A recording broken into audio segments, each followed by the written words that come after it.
அனைவருக்கும் வணக்கம் நண்பர்களே. பார்த்தீங்கன்னா பிறந்தநாள் வாழ்த்துக்களை முன்னிட்டு காலை டிஃபன் இட்லி, மதியான சாப்பாடு சிக்கன் குழம்பு கொடுக்க சொல்லியிருக்காங்க, நைட்டு சாப்பாடு கொடுக்க சொல்லியிருந்திருக்காங்க.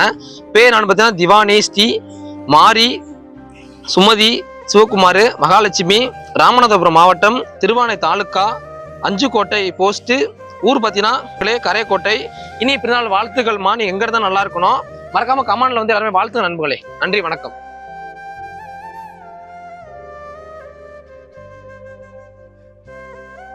பிறந்த நாள் வாழ்த்து. நாங்கள் இட்லி வடை எல்லாம் நாங்கள் சாப்பிடுவோம். உங்கள் புண்ணியமாக நாங்கள் நல்லாவே இருக்கோம், எல்லாமே சாப்பிடுவோம்.